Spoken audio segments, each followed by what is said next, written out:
Franklin is our next speaker, and Jim Franklin has become one of the great leaders of our town, and CBMC was honored to present him with the G.L. Johnson Award at the Fresno Clovis Prayer Breakfast recently, and the recipients before that were G.L. Johnson, Paul Binion, and Buford Carricker.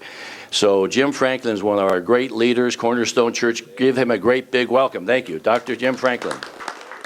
How many senior pastors do we have here? All right, great. Or lead pastors, or head pastors, or the name's changing so much now, is what we call ourselves. I want to take you to a story in Exodus that is one that really speaks to me a lot about the importance of men's ministry. It's Exodus chapter 17. Let me just read it for you, beginning in verse number 8. It's the story of Moses, Aaron, and Hur, Joshua, and the Amalekites. The Amalekites came and attacked the Israelites. Moses said to Joshua, "Choose some of our men and go out to fight the Amalekites. Tomorrow I will stand on top of the hill with the staff of God in my hands." So Joshua fought the Amalekites as Moses had ordered, and Moses, Aaron, and Hur went to the top of the hill. As long as Moses held up his hands, the Israelites were winning. But whenever he lowered his hands, the Amalekites were winning. I mean, what a scene. Here he is up on this mountaintop. He's got the vantage point to see what is happening down in the valley. He sees Joshua. He sees people that he has led out of Egypt. He sees a battle that is going on. He's got the command of God to raise his hands. He sees victory down in the valley. But now when we talk about victory and loss, we're talking about hand-to-hand combat. We're talking blood, gut, and gore. And so when he would lower his hands, he would actually begin to see the tide turn.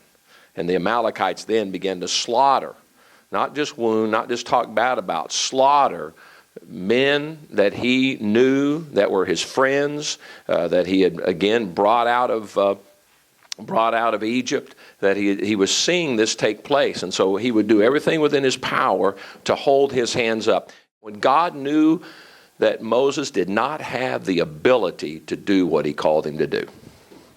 See, many times we hold it upon ourselves as leaders to say, well, I got to do this. Well, let me just recognize, if you're going to do anything big for God, it's going to be bigger than you. And you can't do it by yourself.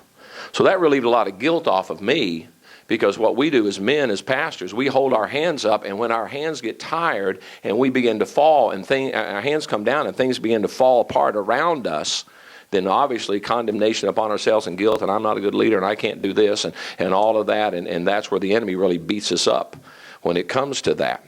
That's why he instructed him, pick you out some men. You're going to have some men to be able to do this. Men down in the valley that are fighting, but you're going to have some men up there with you on top of the hill.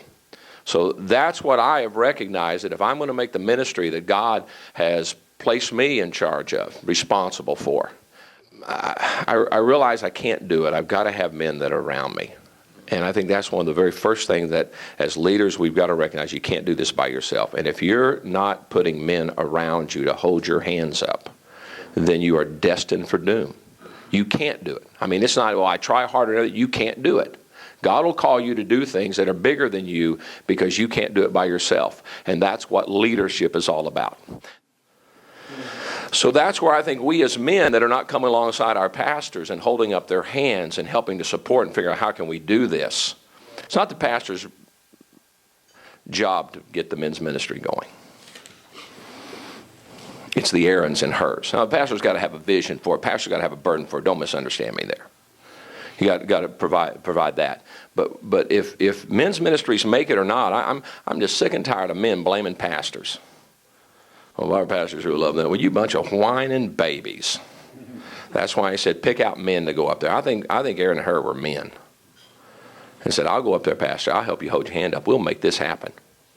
And when it gets tough, I'll put a rock there for you to sit on. And I'll stand on one side, and Aaron will get on the other side. We're going to make this thing happen. And for any ministry in the church to happen, it comes on the strengths of Aaron's and Hurs, not upon the Moseses. Simply put this way, pastors, we need to recognize our need of men around us. Second of all, men, you've got to recognize your need of holding up your pastor's hands and making these ministries happen. Don't blame your pastor for it not happening. Get in there and make it happen. Now, I think every church is unique, every way you do it, just like Jim said. Our model is not going to work for you.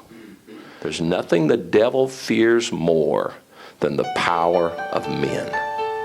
We've missed that in the church.